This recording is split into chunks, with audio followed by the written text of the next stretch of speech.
Alô, alô, salve, salve, alegria imensa estar com você novamente, meu amigo, minha amiga, no programa Alma Querida, programa no qual nós respondemos os e-mails que nos são encaminhados pelos nossos queridos companheiros de jornada terrena.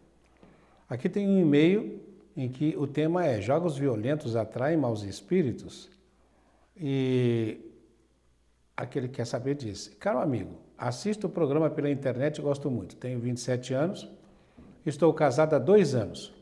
Sou espírita e o meu marido me acompanha em eventos e no Evangelho no Lar.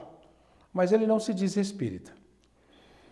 Sinto que ele fica em cima do muro, mas nós não discutimos por isso. O meu marido gosta muito de jogos de violência. Simulação de guerras. Joga quase todos os dias. E isso me incomoda muito, porque não gosto de escutar e nem ver esse tipo de violência, mesmo sendo apenas uma simulação. Gostaria de saber se esses tipos de jogos podem atrair a turminha do outro lado para a nossa casa. E caso atraia, o que posso fazer para mudar isso? Já conversamos muito e ele disse que é besteira e não vai deixar de jogar. Bem, minha querida, nós já sabemos que foi uma mulher que escreveu, né? O que eu posso dizer para você é que cada qual tem o marido que precisa. Cada marido tem a esposa de que precisa. Sorte dele que tem você como bênção, que pode dizer para ele que isso não faz bem e ficar chamando atenção. Então você diz assim, mas eu falo, entra por um ouvido e sai pelo outro. Além de que às vezes ele diz, isso é besteira, não vai acontecer nada. Acontece que cada vez que você fala, é feita uma espécie de impregnação energética no ouvido dele. Mesmo que entre por um ouvido e saia pelo outro, aquilo fica lá marcado. E depois você repete. O que você pode fazer é ficar falando, sem atacar, sem nada, mas fala amorosamente. Falar sempre, repita. À medida que você vai fazendo, é como se você lançasse uma semente, como se fosse a parábola do semeador. Você lança uma semente, vem as aves, os passarinhos, pegam e levam essa semente. Mas os passarinhos vão deixar essa semente em algum outro lugar. E ela vai germinar lá. Outra semente pode ser pisada pelas pessoas que passam, que caem na beira da estrada. Mas pisa, vira adubo. A outra terra é muito superficial, não dá para ter raiz. Mas a semente também vai fazer com que aquela terra cai semente, cai semente, cai semente. De repente aquela terra fica fértil. E aí, surpreendentemente, uma semente vai germinar. É assim que acontece conosco. A evolução se dá através de muitas e muitas e muitas, mas muitas repetições. Você pode imaginar que um especialista nessa área diz que para chegarmos aonde nós chegamos na evolução, nós já tivemos 700 mil encarnações. Pode imaginar quanto tempo nós estamos rodando aqui pelo planeta. Ou se não, encarnações em outros planetas. 700 mil encarnações não significa que tem que ser todas aqui. Então, 700 mil encarnações, imagine quantas repetições nós vamos fazendo. A outra coisa é que, de repente, ele pode morrer e você fala, não adiantou nada. Adianta sim, porque quando ele passa para o plano espiritual, lá no plano espiritual ele vai entrar em contato com tudo que ele fez aqui. E com tudo aquilo que estava de acordo com a lei de Deus e contrário à lei de Deus. Então, a primeira coisa que ele vai verificar é que ele jogava jogos de violência e esse jogo de violência, de alguma maneira, atraía uma vibração pesada, como é que isso atrapalhou a vida dele, atrapalhou a sua vida, a vida dos filhos, e quantas vezes você falou com ele. Ele vai entrar num processo de muito sofrimento em razão dessa conscientização. É que o que o Kardec chama de arrependimento, que é a compreensão daquilo que nós fizemos de errado. E depois expiação é o sofrimento decorrente da compreensão do que fez de errado. Aí vem uma terceira fase que é a reparação. É uma outra encarnação na qual o espírito vai se propor a fazer o contrário daquilo que fez. E o plano espiritual superior vai cercar esse espírito de muito amor. E aí ele vai ter uma configuração de vida, uma circunstância de vida, de família, de desenvolvimento, propícia a ele levar adiante aquele propósito. No caso de vocês, vamos imaginar o que teria acontecido no passado e qual é a bênção que está acontecendo agora. Você só imagine que o seu marido tenha sido um soldado que gostasse de matar pessoas, gostasse daquela destrutividade da guerra, que tenha sido um espírito que se formou na guerra, se formou na briga e que para ele isso era muito importante. Você pode imaginar a bênção que representa para ele? Ele agora está só no jogo, não está fazendo guerra real. E aí o que acontece? Deus permite que ele saia daquela situação, mas ele ainda tem essa impregnação dentro dele, da sonha. Então o jogo de guerra vai fazer o quê? Vai de alguma forma reforçar aqueles clichês mentais que ele tem do passado. E aqueles clichês vão fazer com que ele fique procurando alguma coisa que dê como uma espécie de alimento para ele, senão ele vai sentir como se estivesse meio vazio. Aí o que Deus faz? Permite que ele jogue, os jogos estão aí. São danosos? São. Mas se uma pessoa entre jogar e fazer a coisa no real, se tem que escolher, é muito melhor que jogue, não é? Agora, ele escolhe jogar. O que Deus faz mais? Põe ao lado dele uma mulher que fica divertindo. Então, será que você pode fazer isso amorosamente? E não você fazer de uma maneira paranoica, que está morrendo de medo, mas conversar com ele sobre vibrações. Você diz que ele te acompanha nos eventos no Centro Espírita e no Evangelho no Lar. Significa que nesse particular você é a líder, entendeu? Você está como que com o papel masculino, está liderando. Ele acompanha, como se estivesse numa situação do papel feminino, é o acompanhador. Então, se você está exercendo esse papel, exerça-o de maneira adequada. Cada vez que você for ao Centro Espírita, convide-o. No Evangelho, é claro que vão aparecer mensagens que de alguma forma vão falar sobre isto, sobre a sintonia mental e sobre o que é que nós fazemos com as nossas ações e com aquilo que nós temos na nossa mente. A outra coisa ruim que existe nisso aí é que ele fica com a mente impregnada de imagens. Claro que essas imagens dos jogos também ficam no ambiente. Percebe? Os tais dos joguinhos eletrônicos também ficam no ambiente. E fica como que impregnando esse ambiente. E além disso, a mente das pessoas que ficam nesses ambientes. Aí o que você precisa? Fazer alguma coisa que seja o oposto disso.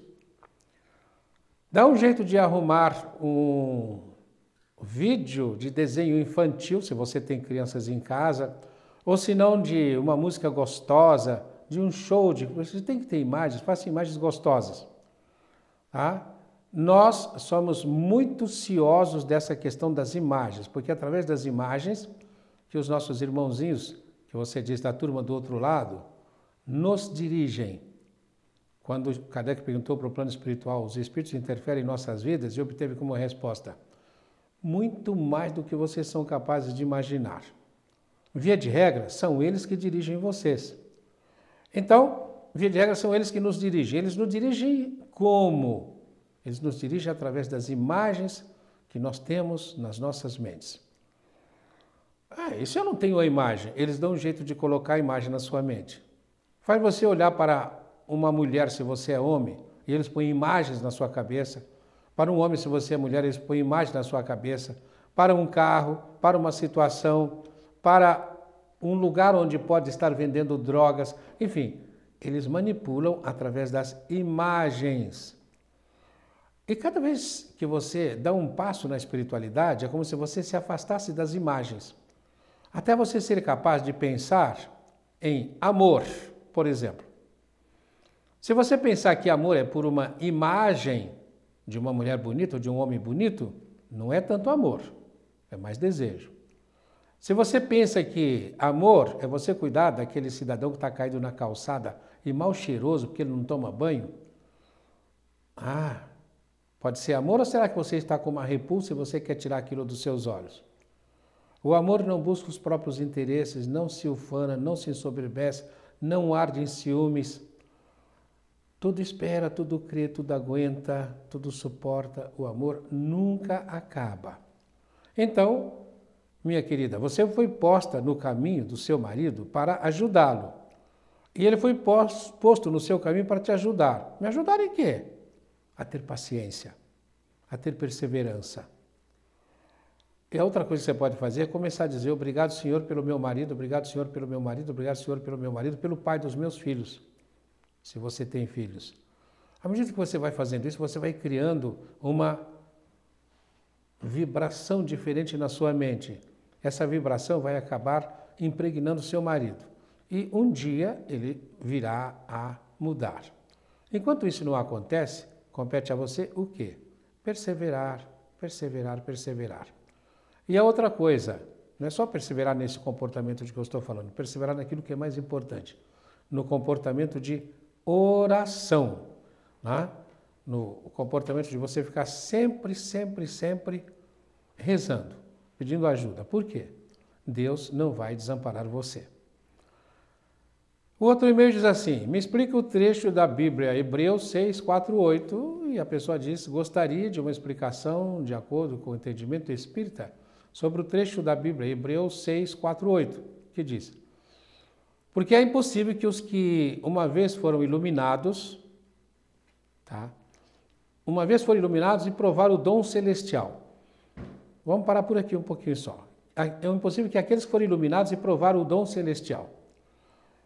É o que se diz na Bíblia, receber o Espírito Santo, né?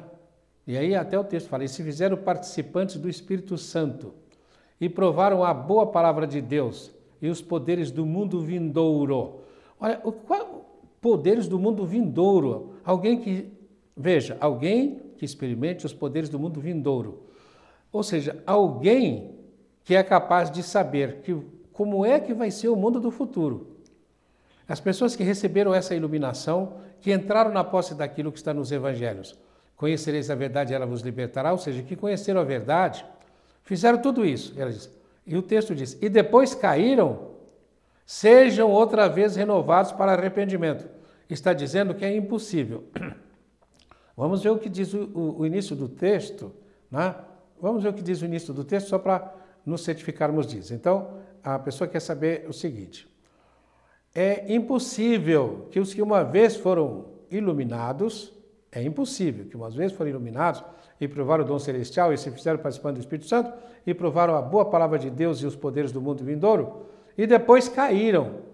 Então, é impossível que sejam outra vez renovados para o arrependimento. Visto que, quanto a eles, estão crucificando de novo o Filho de Deus. Olha, o que eles estão fazendo? Quem faz isto e depois erra, ou seja, quem conhece a lei e procede em desconformidade com a lei, não age conforme a lei, é como se estivesse crucificando de novo o Filho de Deus. O que é crucificar o Filho de Deus? E o expondo ao vitupério. Está crucificando e o expondo ao vitupério. Vitupério é chacota, é falar mal, calúnia, injúria, ser injuriado. E aí acontece uma coisa muito importante. Quem tem tudo isso sabe perfeitamente que o Cristo está no planeta para, através da sua vibração de superior espiritualidade, nos sintonizar com Ele e nos fazer ir até Deus. Ou seja, nos fazer caminharmos para um planeta de regeneração, para um planeta superior. Se nós sabemos disso, e aí nós erramos, fazemos as coisas não de acordo com a lei, mas contra. Aí diz, essas pessoas se uma vez forem iluminadas e elas caem, não poderão ser iluminadas novamente, porque já sabem, tá? Pois já sabem o que tinham que fazer. E aí o texto continua: pois a terra que embebe a chuva, a terra que recebe a chuva, que cai muitas vezes sobre ela e produz erva proveitosa para aqueles por quem é lavrada. A terra recebe a chuva, é lavrada, vai lá o lavrador, cuida dela, e ela produz erva proveitosa para aqueles que cuidam dela e por quem ela é lavrada. Então, recebe a bênção da parte de Deus. Essas pessoas recebem a bênção da parte de Deus. Mas se essa terra produz espinhos e abrolhos, é rejeitada. E perto está a maldição. Por quê? Porque o lavrador vai plantar em outro lugar. O seu fim é ser queimada. Aí a pessoa diz, ficarei muito agradecida, tiro muito proveito de todas as suas explicações. O seu fim é ser queimada. Veja, eu vou dizer uma coisa para você. Na quinta-feira, depois da Santa Ceia, Jesus sai do cenáculo com os seus apóstolos. E eles se dirigem ao horto do Getsemane, que era perto. No caminho eles passam por uma plantação de uvas. Então tem um parreiral. E Jesus levanta o braço e colhe um cacho, né, um ramo da videira grande, com 3 cachos de uva. Um ramo com 3 cachos. Um era grandão. E ele diz, vocês têm que ser como este cacho grande aqui. Veja, esse cacho grande, quantas uvas ele tem? Vocês têm que ser como este aqui. Se vocês forem como este segundo, que não tem tantas uvas, que de certa maneira ele produziu, mas tem muito ainda para produzir para alcançar este, então o que vai acontecer? Vocês serão podados. Podar é o quê? Ele vai lá, vem o viticultor e vai cortar pedaços desses galinhos, tudo isso que está sobrando aqui vai ser tirado. Então a energia vai ter que virar tudo para virar uva, e vocês vão ter que ficar um cacho grande como esse primeiro, depois de podados. Só que a poda acarreta dor. A poda muitas vezes é uma doença, se nós a trouxermos a metáfora para a nossa vida. É uma doença, é um acidente, é alguma coisa que nos obriga a redirecionarmos a nossa caminhada e o nosso comportamento. Agora vejam bem, esse terceiro cachinho que está aqui na ponta, esse terceiro cacho, ele está quase sequinho, mirrado. Se o viticultor vê esse cachinho, o que ele vai fazer? Ele vai fazer assim e quebra aquele cachinho e joga fora. Por quê? A árvore que não produz frutos será arrancada e lançada fora. Então vocês têm que produzir frutos, senão vão ser como a árvore que não produz frutos, será arrancada e lançada fora. A mesma parábola da figueira, que diz lá que o Senhor vai numa figueira e diz para o feitor, né? Essa figueira já é o 3º ano que eu venho aqui ver se ela faz frutos, se ela tem frutos, e não tem fruto nenhum. Arranque-a e atire fora. E o agricultor, o feitor da fazenda diz, Senhor, dá-me mais um tempo, deixe-me regá-la, cultivá-la, adubá-la, para ver se ela dá frutos. Se não der frutos, aí sim, nós vamos arrancá-la. E o Senhor permite isso. Então, olha, nós estamos sempre tendo alguém que intercede por nós, pedindo, dê tempo para que ele possa produzir frutos. E o amor de Deus está sempre respondendo a essas intercessões dos nossos irmãos do plano maior. E aí, se a intercessão funciona e nós temos tempo, aí começamos a produzir frutos, muito bem, aí ficamos. Se não, nós vamos ser arrancados. É impossível que dê frutos. Olha, é impossível que dê frutos. Aí o que vai acontecer? Vão ser arrancados e lançados fora. Aonde? Onde estão várias passagens nas Escrituras dizendo, nas trevas exteriores, onde haverá choro e ranger de dentes, e lá não vai sair enquanto não pagar. Pagou, sai. Até o último ceitil. Então, esse enquanto não pagar, não é como dizem os nossos irmãos evangélicos, o inferno eterno. É enquanto não pagar. Bom, mas o que é esse pagar? Você já deve ter feito algumas faculdades, né? Todos vocês aí já devem ter estudado bastante.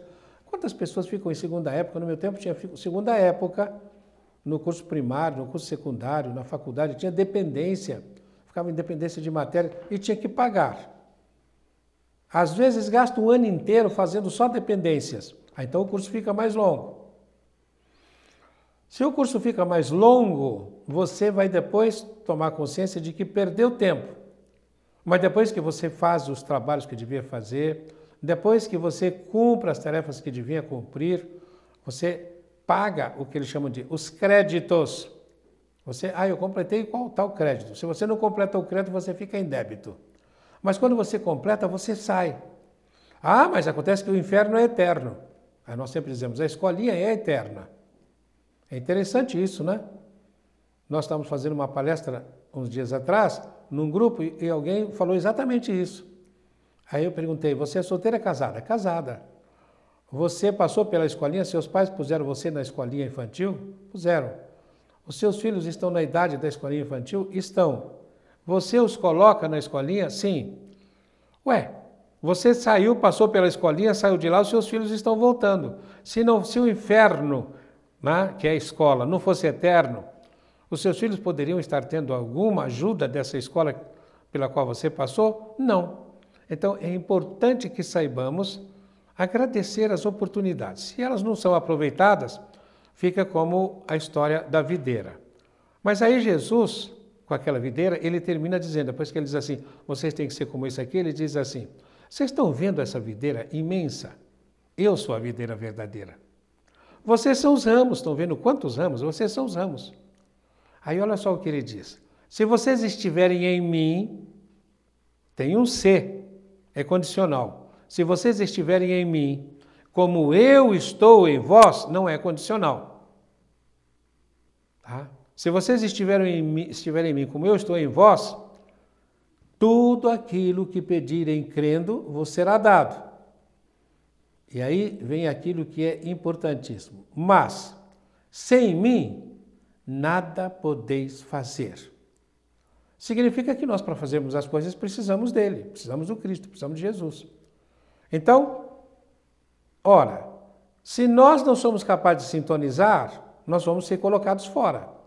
Mas colocar fora, nós sempre viajamos em duas dimensões, uma material e uma espiritual. Você vai para a dimensão espiritual e tem sempre lugares onde, que eu digo que são as câmaras de conscientização, tanto aqui na Terra como no plano espiritual. E nessas câmaras de conscientização a gente se conscientiza de que tem que fazer o quê? Cumprir a vontade de Deus, vivenciando os mandamentos que constituem as suas leis. Nós vamos fazer um intervalo, daqui a pouco nós estaremos de volta para darmos sequência ao nosso Alma Querida.